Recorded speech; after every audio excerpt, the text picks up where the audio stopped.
Welcome to Sonia Podcast. My throat was messed up on the one I was just trying to do, and that one is long, so I'm going to redo it, but it's going to take me a minute to redo that one. But I'm going to do this one because someone also sent me this one. And this one is how sexual assault survivors are using fitness as a part of recovery. So women are turning workouts like running, yoga, and martial arts to reclaim their body as their own. So we all know what the Me Too movement is more than a hashtag. It is the reminder that sexual assault is a very, very prevalent problem. To put the numbers in perspective, 1 in 6 women had experienced an attempt to complete rape in their lifetimes. And sexual assault happens every 90 seconds in the USA. And those are just cases that are reported, because a lot of the cases are not reported. And of those survivors, 94% experience symptoms of PTSD following the assault, which can manifest itself in a number of ways, but often affects the woman's relationship with her body. It's common for survivors of sexual violence to want to hide their bodies or engage in health risk behavior, often in an attempt to avoid a numb, overwhelming feeling. A PhD, Ms. Rose, a clinical social worker and trauma and recovery researcher in Cambridge, Massachusetts. Through the road to recovery is a long and difficult, and there by no means a cure-all to such trauma. Many survivors are finding solitude in fitness. Healing from sexual violence often entitles restoring one's sense of self. This is what Ms. Burke, she's a PhD, she's a RN, professor of mental health nursing at Indiana University. This phase often comes later in the recovery process after the individual had an opportunity to process the trauma, begin to make sense of it, and understand the impact it has on their lives. Yoga can help at this stage. Women in domestic violence shelters and community centers throughout New York City, Los Angeles, parts of the United States, Connecticut are turning to Exhale to Inhale, a nonprofit offering yoga for survivors of domestic and sexual violence. The class, some taught by sexual assault and domestic abuse survivors, put students at ease by using invitational language to move slowly throughout the flows, like join me in pose if they feel comfortable for you, or if you like to stay with me, we'll be there for 3 breaths. Explained Kimberly Campbell, executive director of Exhale to Inhale, yoga instructor and longtime domestic violence prevention advocate. Triggers are taken into consideration in every class. The instruction makes no physical adjustment to the student posture. The environment is carefully curated. The classroom is quiet, devoid of any distracting music. Lights are kept on, and the masks are all face the doorway so that students can see a point of exit at all times. This environment encourages a sense of choice and agency over your body, which is exactly what sexual assault takes away from women, Campbell said. There's plenty of research to back up yoga healing power. One study found that a trauma-informed yoga practice was more effective than any other treatment, including individual and group therapy session, and reducing chronic PTSD symptoms long-term, combining the elements of breathing, poses, mindfulness, and a gentle meditation. Yoga practice geared towards trauma sufferers help survivors reconnect with their bodies and emotions, according to the research. Sexual assault creates a profound loss of control of your body, so a practice that allows you to engage in kindness toward yourself and your body is essential, Rhodes said. Learning self-defense skills. Survivors often feel silence, both during the assault and sometimes years after, which is why self-defense classes like those at Impact encourage women to advocate for themselves and for other women. One anonymous survivor of childhood abuse repeats sexual harassments from a professor shares that it wasn't until she coped self-defense with her own practice that she gets the chance to take back the power that are stolen from her, starting with finding her voice. The first part of class at Impact is yelling. No! To get that word in your body, and the verbal adrenaline release is what propels the entire physical portion of the class. For some survivors, this is most difficult parts of the class, getting to practice advocating for yourself, especially when adrenaline is rushing through your system. Next, the Impact instructor takes students through a variety of scenarios, beginning with the class stranger on the street. Students also learn how to react when someone else is in distress, and then move to more familiar settings like a bedroom. While a stimulated violent scenario may seem incredibly tricky and can be for some, Stone said that Impact handles each class with very specific trauma-informed protocol. One of the most important features of an empowerment self-defense class is the responsibility placed on the perpetrator of the violence, Stone said, and no one is expected to complete the exercise if they're uncomfortable. Solidifying a routine. Return to a regular routine is an essential part of recovery, and fitness can help. Bass players and singers of the Nashville folk band Wild Ponies, a survivor of years of childhood sexual abuse, relies on running to combat anxiety and depression. Williams started running in 1998 and continued with her first marathon in 2014. Then the 200-mile chase relay said that each step she ran was one step closer to recovery.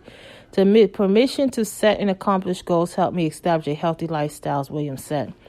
That's one of the things that transformed her life, she said, and empowered her to share her story at some of her concerts. She added that there's also at least one survivor in the audience who approached her afterwards and thanked her for her advocacy.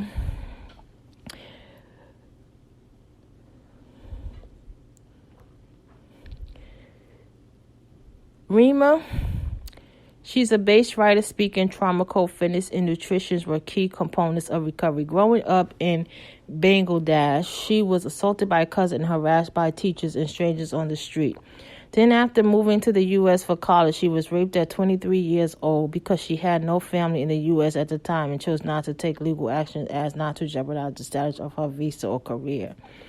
She relies solely on herself to heal, practically her daily ritual of running 7 miles, strength training, and conscious eating. They're like spirituality for me, Zeman says. Fitness has been my method for creating stability, centeredness, and independence in this world, she said. We need to commit ourselves to our own risk by doing things that nourish our ability to live, heal, and move from one to another. Reclaiming sexuality. Recovery after involved reclaiming your sexuality includes reclaiming the right to make sexual decisions, to engage in sexual behaviors, your own choice, and honoring your sexual and gender identity. Some survivors have turned to more sensual fitness practices like pole dance for their sense of reclamation. Despite notion that these activities exist solely to fulfill the male gaze, this couldn't be further from the truth, argues Gina DeRose, a survivor of childhood sexual abuse. Pole fitness instructor in California. Pole dance teach women how to engage with their bodies on a sensual level and love their bodies throughout movement. She said years of therapy for her PTSD-related triggers, nightmares, and panic attacks, which she still experienced 20 years after her initial assault, was essential in her long healing process, she shared. But it was pole dancing that helped her rebuild self-love and self-acceptance. Talisha Williams had a similar perspective. Running and all of her other healthy habits was nourishing her from day to day. But something was missing in her long recovering from childhood sexual abuse, which took her many years to unpack and seek treatment for. Why can't I love my body, she wondered. I have not been able to look at my body and see sexy. It was kind of blocked. One day she dropped in a dance class in Nashville and immediately started to feel the love. The instructor asked students to find something positive about their body in each class. Instead of taking a cynical or comical approach to the way they move in the space, Williams was hooked, and class became a space of refuge. She joined a 20-week training program that culminated in a performance complete with costumes, her own choreographic set to some of the Wild Pony songs. At the end of that performance, I stood on the stage and I felt so powerful in that moment, and I knew that I didn't need to go back to not having that power again, she said. The importance of self-care. Another layer of self-love, showing kindness to your body on a daily basis. One thing that contributes to health is engaging in a practice of self-care. In contrast to self-punishing or self-harming behaviors, the morning after Remy Zimmerman was raped, she began her day by writing a love letter to herself and had done so religiously since. Even with these fortifying practices, Zimmerman acknowledged that she hasn't always been in a healthy place. From age 15 to age 30, she struggled with disordered eating, over-exercise, working towards an image of perfection that she believed was idle for her acting and modeling career. I always been in danger of leaning on myself too hard. I need to really appreciate what body was able to give me instead of just depending on her over and over again, Zeman said. I started realizing that maybe I still held some trace of unhealed trauma, and that was manifesting as self-harm and punishing standards of beauty. Her response was to write a memoir, I Am Yours, a manual for healing from trauma and self-harm, for herself and for others at age 30. Getting her story out there on the page and reflect upon her journey as a survivor, how to develop a healthy relationship with food, exercise, and appreciate her courage and fortitude today.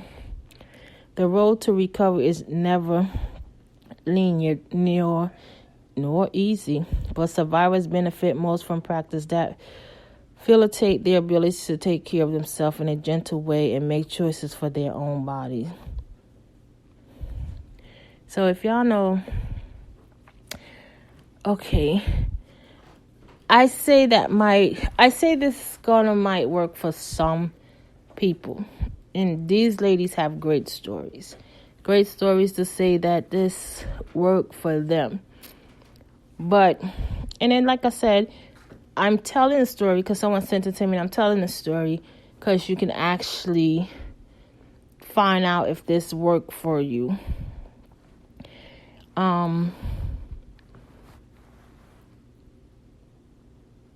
don't know if the reason why I'm saying this because I was also a victim of sexual violence. So I don't know how back when this happened to me it would have worked for me. So this is why I'm saying this. I don't know if when this happened to me would have worked for me, but I'm saying if this can work for other women, and you have these incredible women saying that this actually works for them, then I say try it. Go for it. Do the exercises, get the classes, and I said power to you if this worked for you. But there's no but in it. I hope it worked for you. So if you know anyone who's right now, as of now, going through sexual violence, please contact the hotline 1-800-656-4673. That's 1-800-656-4673. This is a great story. Amazing stories, amazing women. And I'd like to thank you for listening to Sonia podcast. Please get a 5-star review on Speakers Podbean, wherever you listen to your podcast at. Please share. You will call me here at sv766752@gmail.com. You can follow me. Go to my website, http://wordpress.com. I will be adding stuff. I haven't added anything yet, but I will. Follow me at son.ia9795, Instagram, Sonia, Twitter, Facebook, YouTube. Follow my son Sounds on Instagram. Listen to his album out on Apple, Spotify. Miss Carr, she have her own podcast, Affirmation in the Morning. TJVUCLAIN. She have a book called Black Girl in Orange. King Flex, he have a album out on SoundCloud. And Female Reform, they have a venture store in New York. And you have a blessed night.